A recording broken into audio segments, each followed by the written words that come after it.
In the early 1950s, the very first screw with the intended purpose of home construction was perfected in Illinois, and voila, we had the drywall screw.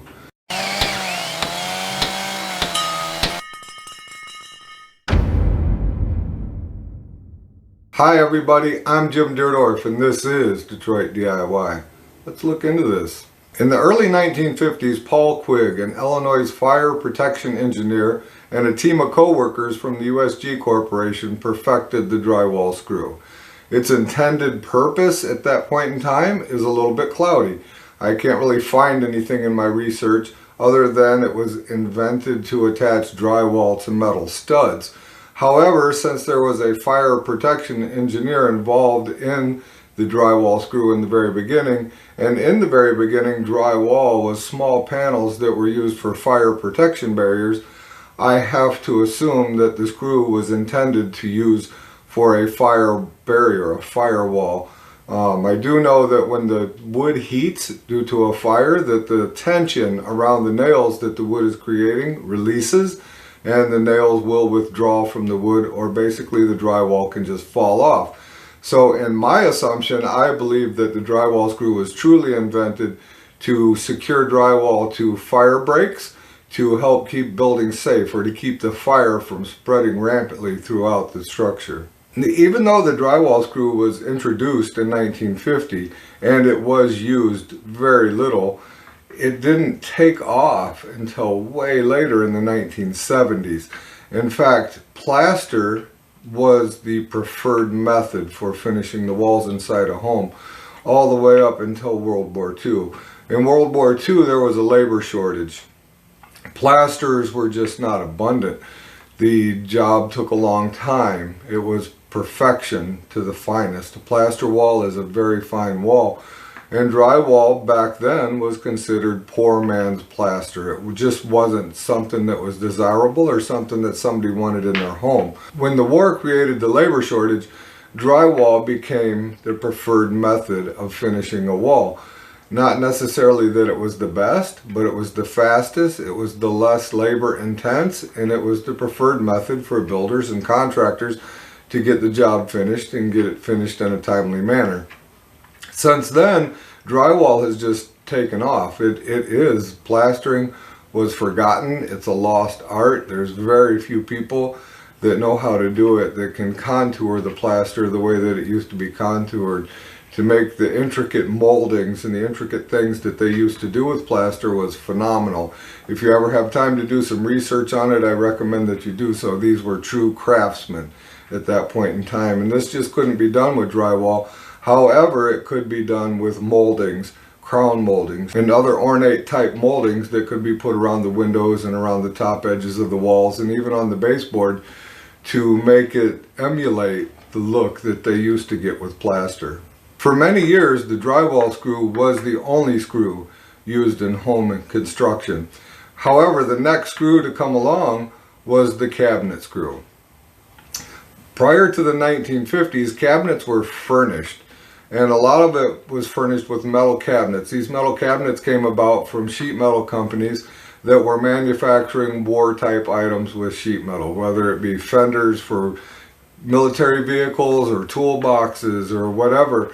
These production companies had employees. They had the ability to produce, and GE being one of them. So some of the first metal cabinets to come into a house after World War II were metal cabinets, and the upper cabinets were attached to the base cabinet through a metal structure. And it kind of gave us the first look of where kitchens were going once we introduced the built-in kitchen, and that came with the cabinet screw. The problem with this cabinet screw was the fact that it would have an immense amount of shear pressure on it. And screws are typically very hard, they're brittle, they don't handle a shear load very well at all. So it took some innovation and some work to get a cabinet screw that was trustworthy to hold 100, 150 pounds of items on a wall without the fear of it shearing off. After the cabinet screw, it was many years before we saw the next innovation. And the next innovation that we saw would be the decking screw. The decking screw came along, and it, at that point in time, was not widely used. It wasn't widely trusted. it was considered to be slow, a slow process to attach the board to a deck. You're planking to the deck. So nails stayed in fairly well for quite some time until some builders decided that a screw was the more quality way to go. And over time, the screws weren't the best at that point in time. They weren't the most rust resistant. They were galvanized, they weren't electro-galvanized. There was a lot of things that took place over that time frame to make these screws way more usable. And today we have electro-galvanized Teflon coated decking screws that are just phenomenal. They will last for many, many years. They're still a fairly brittle screw. They handle decent shear load, but they're not the best in the world. However, it's a huge advancement over the construction of a deck and the security of a deck. Now today, with so many advancements in screws, there's almost no nails in a deck whatsoever. It's almost completely assembled by screws, other than maybe some joist hangers or something like that that are nailed into place, and then the nails that are holding the joist to the main frame. The rest of it is entirely screwed together. A lot of that is due to the advancements in like the headlock structural screws. These screws are fairly slim, yet they replace a 3/8 lag bolt. And then the other one from Fasten Master, the same company, are the ledger lock screws. These ledger lock screws are extremely strong, and they will deal with a lot of shear load. Just as much shear load as a 1/2-inch bolt. These screws are amazing. Now they have to be placed a little bit closer when you're using these than they would be if you were using 1/2-inch bolts. But they are super strong, and the pull out on these is beyond anything that's even comprehensible. They are so hard to pull out of the material. I'm not sure how many tons of force that it would take, but it would take tons of force to pull these out of the ledger. When it comes to attaching material to cement, there's been huge advancements in that. I'm sure if you've been around for a while, you remember the concrete nail. It was a short, hard, fat nail that was fairly difficult to drive into a piece of cement. Whether you were fastening your bottom plate to the cement of a wall, or if you were even just attaching, you know, a stem wall to the cement, it was all done with cement nails. Some of these were hammered, some of them were shot in with a blank 22 cartridge using a Hilti gun.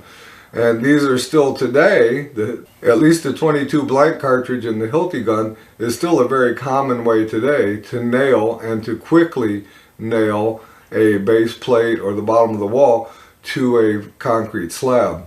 It is also commonplace to use a screw like a Tapcon. There are multiple sizes, multiple lengths, and they hold very strong, especially in poured cement. However, they're also wonderful in concrete block. Some of your older cinder blocks do not accept Tapcons real well, but they do. They're a little more crumbly than today's block. They're lighter weight. They're just not quite as resilient as the cement blocks of today. But at any rate, a Tapcon would be the best way to secure something to any type of a cement block structure. Now today, with the further advancements in construction screws, the sky is the limit. They've invented some framing screws, that these screws meet code for framing a home, for framing walls, for framing all types of structures. They're amazing screws. And what we're going to see next, who knows? Simpson has a wonderful lineup of screws, from concrete anchoring screws. These are 1/2-inch bolts that have a screw type thread on them that you just drill the hole and you wrench this thing down in there, and it's like a big giant Tapcon that just grabs a hold, and you use it for anchoring deck posts, for all kinds of post anchors. And these are amazing screws that just do not pull out easy. Their loads are incredible. What they've done with the thread designs and what they've done with the material is hard enough to be able to screw through concrete without just destroying it, yet it's soft enough to be able to deliver the shear load that it needs to deliver. It's fairly amazing what they've done. And let's not forget Colin Whipple, the guy who actually patented a method for putting the point on the screw to begin with. That happened in 1890. The screw has just come a long way from what it originally was to what it is today.